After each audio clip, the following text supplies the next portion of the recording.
Hey, Jessica, it's us. Hi. Wally, what's going on? It's pretty quiet at City Hall waiting for the results. Well, we're half an hour out. What time did you get there? I got here at 6:45 because I definitely needed a seat and it was locked. So I was the first one here, big keener. And how many people are there now with a half an hour till the polls close? So now there's a handful of media, a handful of city staff, and there are no candidates, but there's one grade 11 NORCAM secondary IB student, those kind of, it's that program that it has International Baccalaureate, yes, very, very big program. Yeah, he voted in the mock election that took place at NORCAM, and he said he voted for Arjun Singh, but he thinks it's going to be a tight race tonight. A lot of people do think it's going to be a tight race tonight for sure. Any politicians there yet? No politicians. We're expecting Dieter Duty to come here, mayoral candidate. Yep. And we know that some candidates had planned to come here depending on the results. And we know there are also parties happening all around the city as well. That's right. How much do you enjoy these nights, Jessica?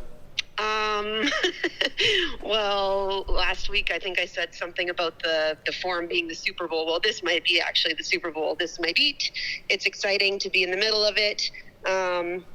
Like I said, I showed up pretty early, usually fairly anxious on a night like this and go for a jog, but can't do that today. It's exciting.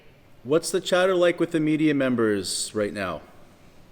We're all kind of anxiously trying to get on the Wi-Fi and feeling a lot of pent-up energy. Anything else, any other tidbits you have from today or the past couple of days that you want to share?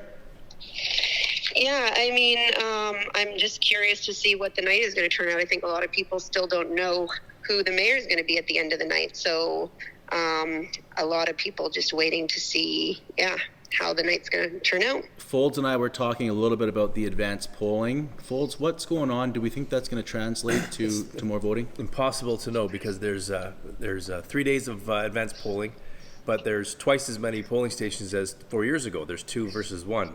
So there's twice as many votes cast in advanced polling this year as opposed to 2018.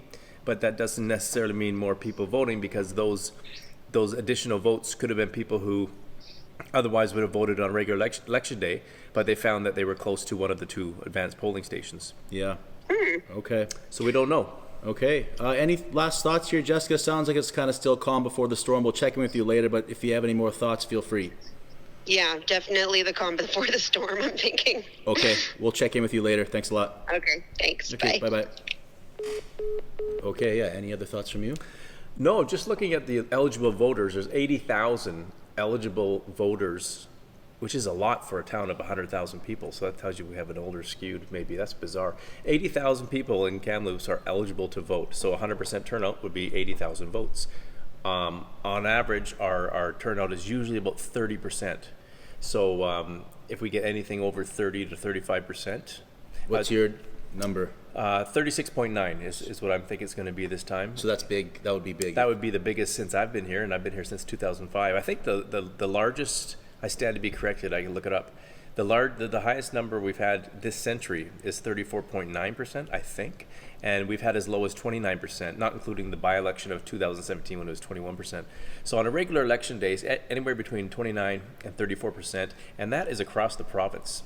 It's the one level of government that impacts you the most, and it's the one level of government that has the least participation from voters. Okay, well, I'll say it goes a little bit higher than you, just for the hell of it. And okay, if people want to find out the results, you can go on to KamloopsThisWeek.com. At the very top of our news page, there's 2 stories that are being updated constantly. There's our feed here with reports from the field, and then Sean Brady is at the news desk, and he has updated results right next to this with an ongoing probably a blog where Jessica and Michael are sending her information, sending Sean information on the trail, who they talk to, stuff like that. All right. Our show is sponsored, we should say, by McDonald's. You got a coffee right there. New Leaf Produce Market in Gord's. The show doesn't happen without them, so we thank them. You can find us on YouTube at Kamloops Last Week, and we'll be updating every half hour or so once I can finish editing and pumping these videos out, so stay tuned.